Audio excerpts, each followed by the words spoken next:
The events of the period 1641 to 53, when Ireland was one of the theatres of the British Civil Wars, add up to an extremely complex story. This is not just a view of the hard-pressed modern student struggling to make sense of what happened 350 years ago. Richard Bellings, who had himself lived through the war as secretary to the Confederate Catholics, wrote a history in the early 1670s.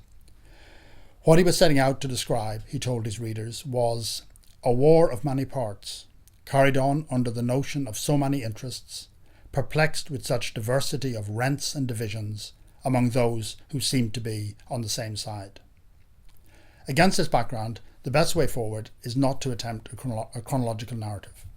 Instead, we need to look at each of the leading groups that participated in the wars in turn. And the best way to make sense of the apparent chaos of events is to recognise that we are looking at people who were forced to make difficult choices at a time when the whole structure of their society seemed to be falling apart. Ireland's descent into civil war began with the rising in 1641 of the native Irish in the province of Ulster. Starting with the work of Aidan Clark, historians have now recognised that this did not begin, as used to be assumed, as a revolt against a great plantation of English and Scots that had taken place 3 decades earlier. Instead, the leaders of the revolt were part of the post-plantation establishment. Sir Phelim O'Neill, for example, was a Justice of the Peace and a Member of Parliament, and the holder of 5,000 acres of land granted under the plantation. He had also, for a time at least, conformed to the Protestant established church. What led him and others to take action was not circumstances in Ulster, but rather events in London, where it seemed that Parliament was gaining the ascendancy over Charles I.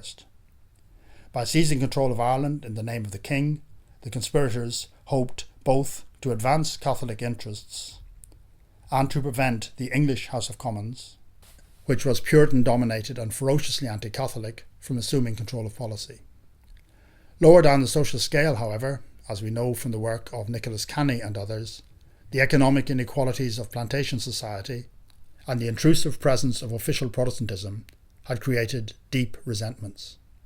Hence, when the rising came, the leaders quickly lost control, and what was meant to be a surgical strike to capture the centres of power degenerated into a murderous assault on the English and Scottish settler population as a whole. Meanwhile, the planned seizure of Dublin Castle had failed, and with it hopes of quickly taking control of the whole island. Instead, as Percival Maxwell in particular has emphasised, O'Neill and his allies found themselves facing a prolonged war that they had not planned for, at the head of forces whose aims and animosities were far more extreme than their own.